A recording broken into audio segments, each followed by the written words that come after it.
I remember the day Lily was born like it was yesterday. I was 8, a skinny girl with wide eyes and a head full of dreams. My parents, John and Sarah, were ordinary folks. Dad worked at a local factory, and Mom stayed at home. Life was simple until Lily came along. "Look at her, Sarah. She's got your eyes," Dad had cooed, holding Lily for the first time. Mom had smiled, a tired but triumphant smile. "And your nose, John." I stood by the door, clutching my ragged doll, waiting for someone to notice me. "Can I see Lily?" I asked timidly. Mom glanced at me, her eyes barely registering my presence. "Not now, Linda. Lily needs rest, and so do I." School wasn't much better. Kids can be cruel when they smell vulnerability. "Hey, Scarecrow," Linda, Jack, the class bully, would sneer as he tugged at my faded dress. "Did you get your clothes from the trash?" I tried to ignore them, but words hurt more than punches. At home, Lily grew into a pampered princess. She'd scribble in my textbooks and giggle. "Look, Linda, I'm helping you with homework." I'd sigh. "Lily, please don't do that. I need those for school." One day, she went too far, pouring paint over my only good dress. I yelled at her, but she just cried. That's when Mom stormed in. "What's going on here?" she demanded, her eyes flashing. "Lily ruined my dress," I said, holding up the stained fabric. Mom didn't even look at the dress. "How dare you yell at your sister? Go to your room, Linda. No dessert for a week." Grandma was the only one who understood. "Don't let them get you down, Linda," she'd say.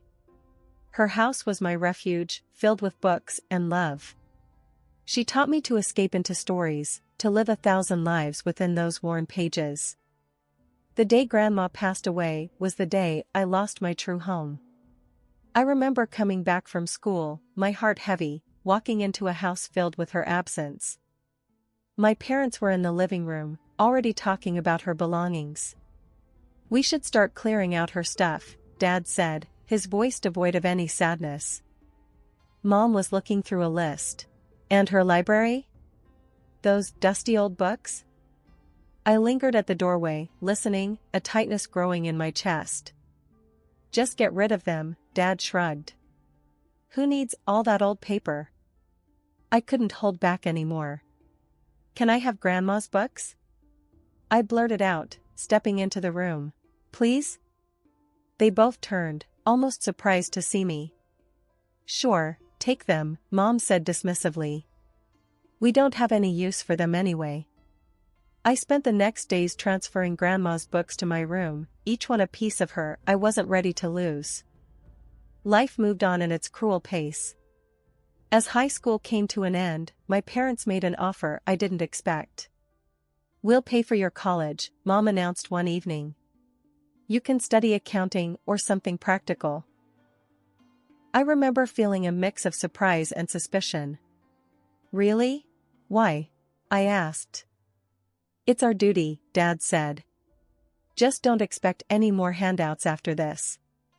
College was my escape, a chance to be more than just the overlooked sister. But even that came with its price. A few weeks into my part-time job at the library, Mom cornered me. "You're making money now. It's only fair you start paying us back for your tuition." I was stunned. "But you said you'd pay for my college." "I didn't ask for this." "Don't be ungrateful," she snapped. "Half your salary, that's the deal." The injustice of it burned in me, but I had no choice. Half of what little I earned went straight into their pockets. Years passed in this exhausting cycle: work, study, pay my unfair dues. My graduation was supposed to be a celebration, but it felt more like a reminder of the shackles I couldn't escape. At the dinner table, with Lily smirking beside me, my parents dropped another bombshell.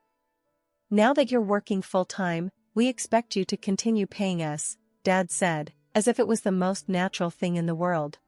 "What?" I was incredulous. "But I've been paying you all through college." When does this end?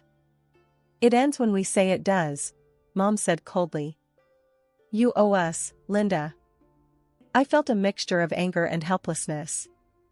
This isn't fair, I protested. Life isn't fair, Dad retorted.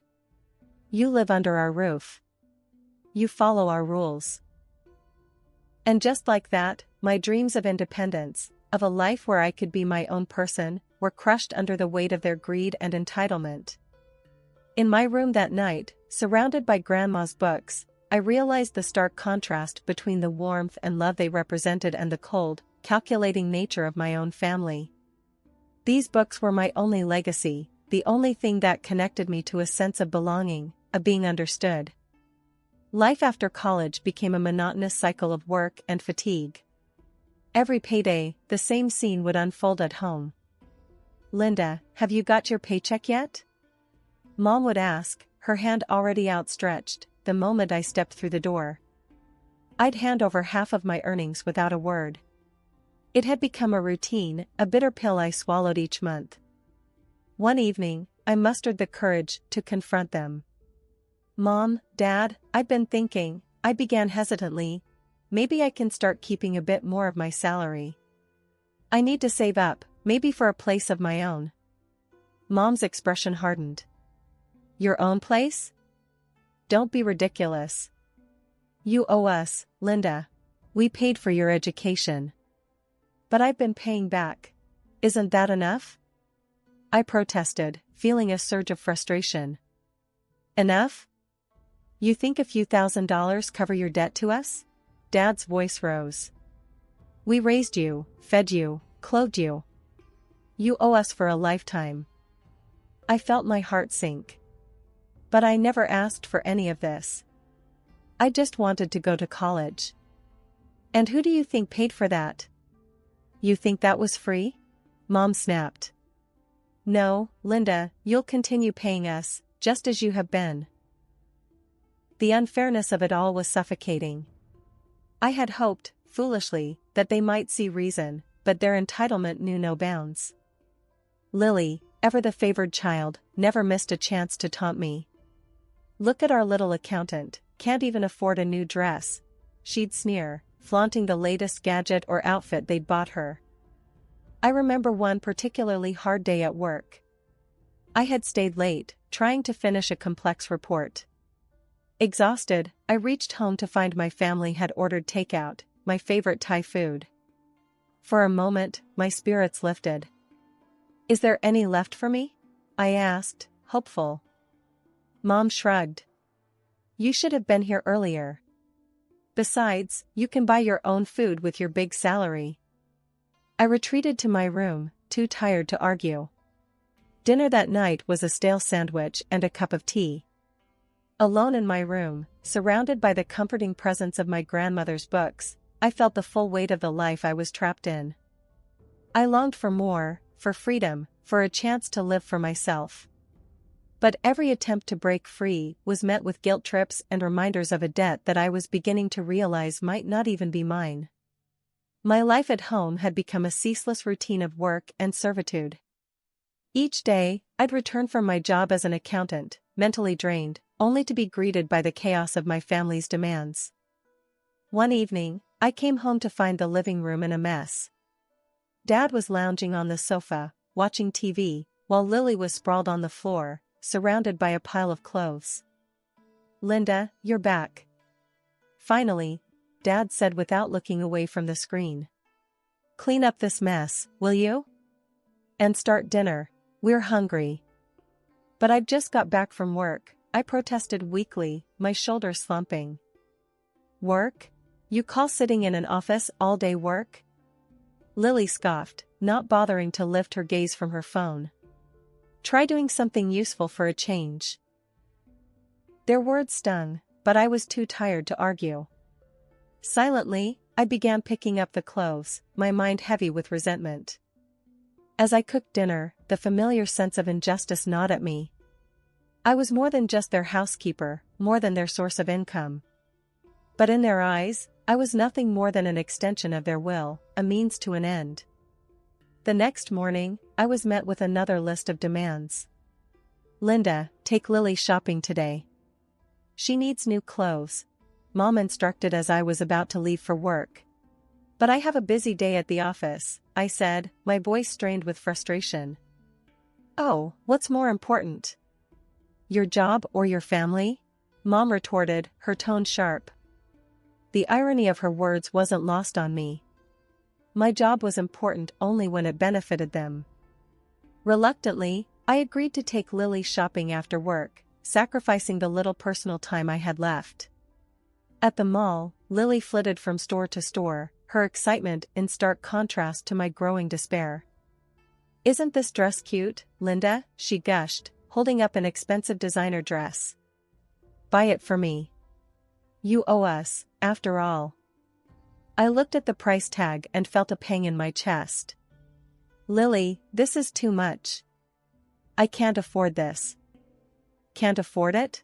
But you're the big earner in the family, she taunted, her voice dripping with sarcasm. Stop being so stingy. I bought the dress, my heart heavy with the knowledge that this was just another link in the chain that bound me to them.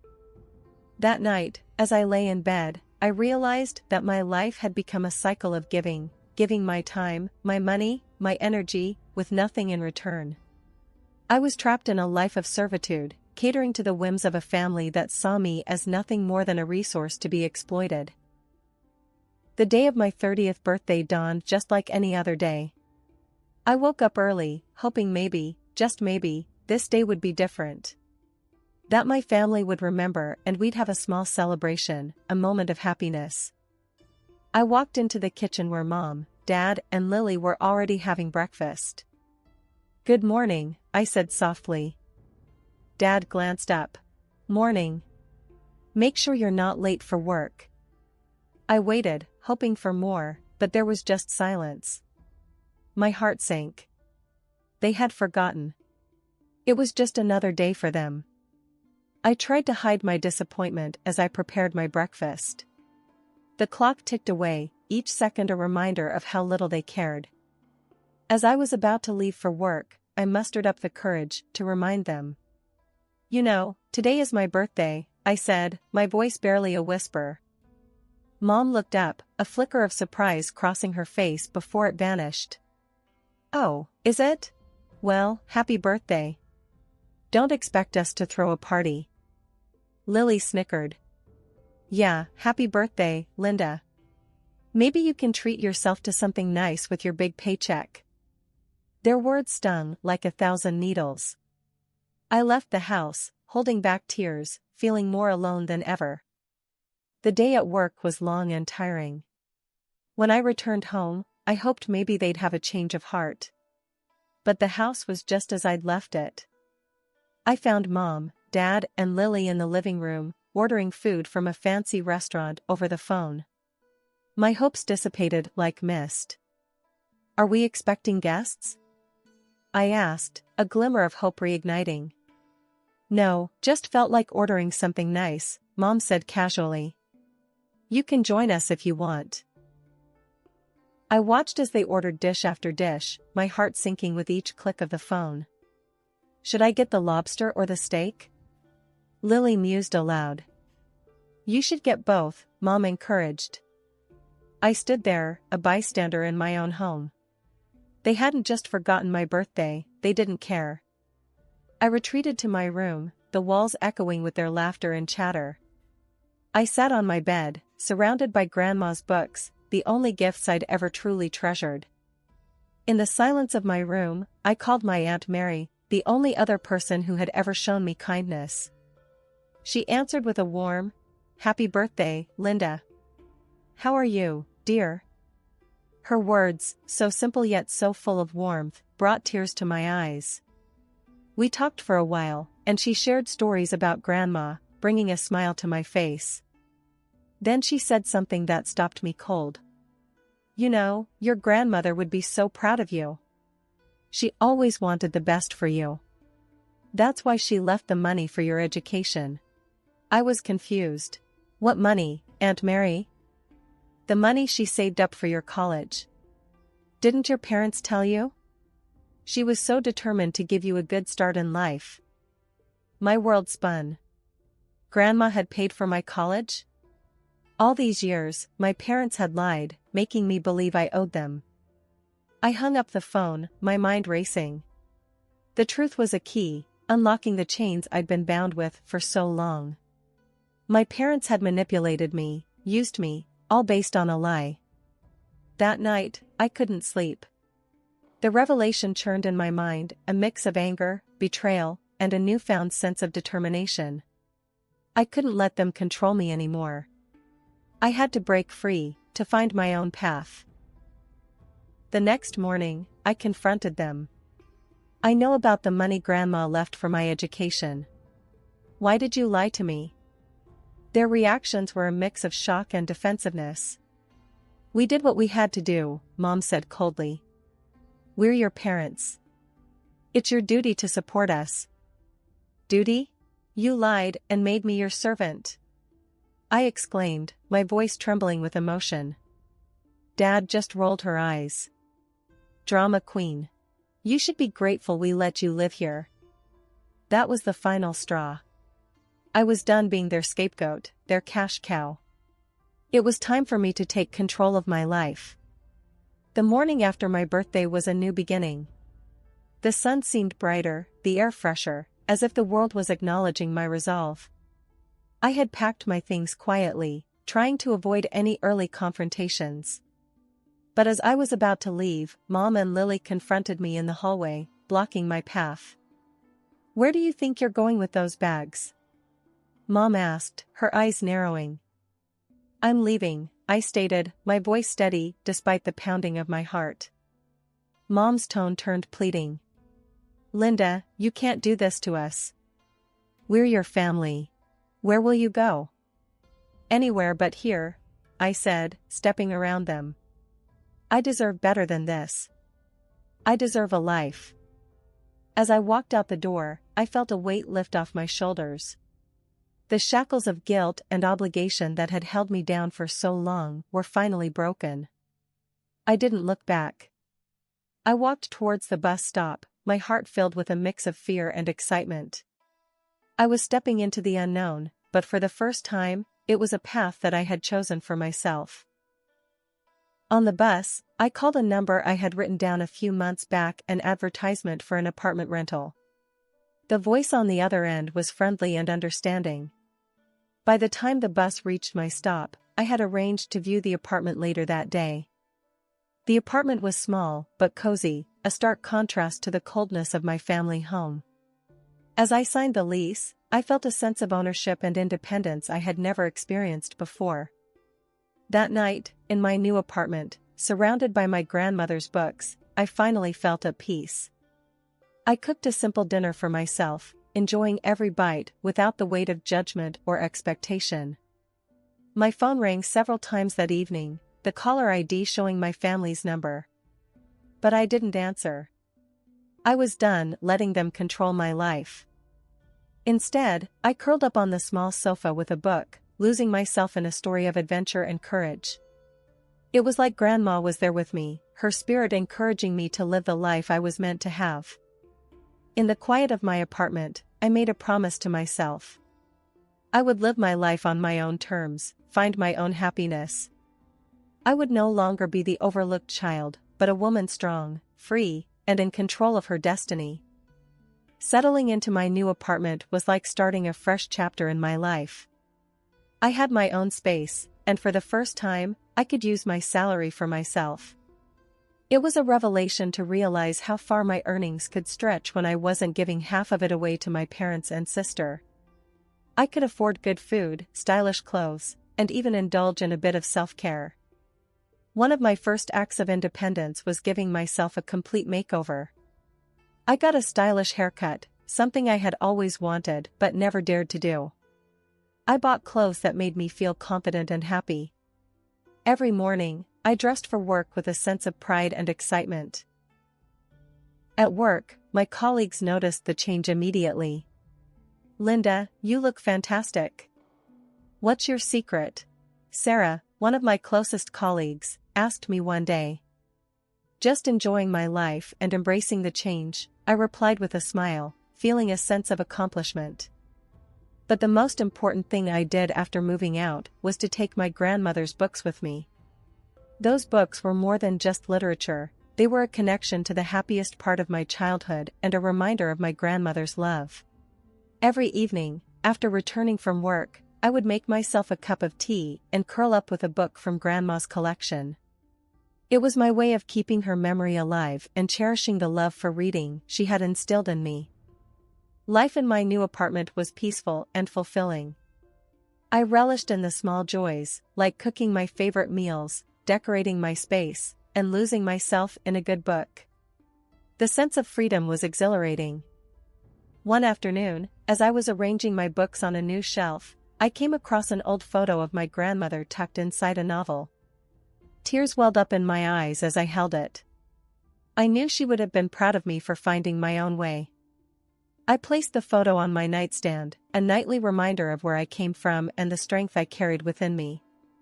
My grandmother's enduring love and the lessons she taught me were my guiding light. As days turned into weeks, I found myself evolving. I was no longer the overlooked, burdened daughter and sister. I was Linda, an independent woman who had taken control of her life. I had a job that I enjoyed, a cozy home filled with memories, and the freedom to be myself.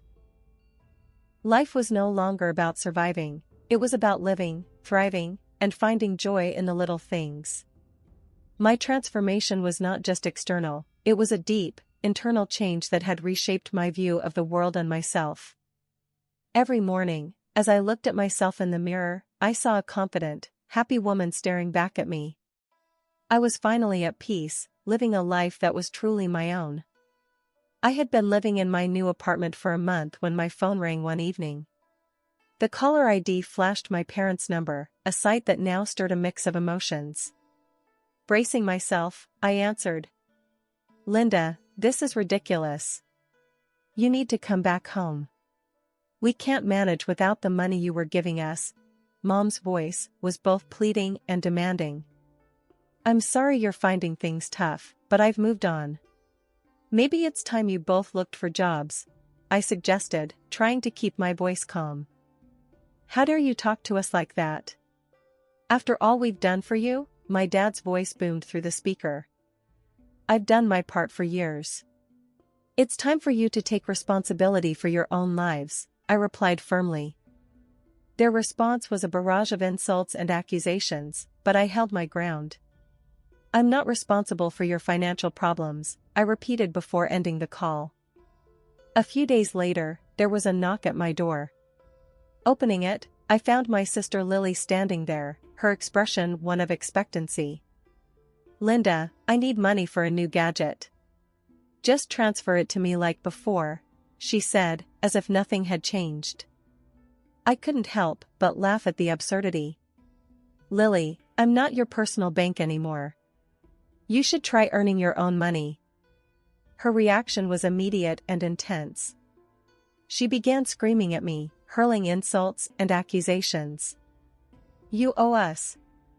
You're just a selfish, heartless monster." Her screams were so loud that they attracted the attention of my neighbors. Concerned, one of them called the police. Soon, 2 officers were at my door, questioning us about the commotion. After explaining the situation, the officers escorted Lily out, who continued her tirade even as she was led away. I blocked my family's numbers on my phone after that. I was done being their scapegoat and ATM. The next few weeks brought whispers of my family's worsening situation. Mutual acquaintances shared stories of their mounting debts and desperate attempts to find money. My parents, who had never worked a day since I started earning, were now doing odd jobs. Lily, too, found herself in a situation she had never imagined. The sister who once mocked me for my old clothes was now selling her designer outfits and expensive gadgets just to make ends meet. Despite a fleeting sense of pity, I reminded myself of their years of neglect and exploitation. They had chosen this path, and it was their responsibility to navigate it. In my world, life was blossoming. My job was going well, and I was enjoying my newfound freedom and independence. My apartment, once a distant dream, was now my haven of peace, filled with memories of my grandmother and her books. One evening, as I sat in my reading nook, a sense of profound contentment washed over me. The once overlooked and undervalued daughter had transformed into an independent woman. I had broken free from the chains of familial manipulation and emerged stronger.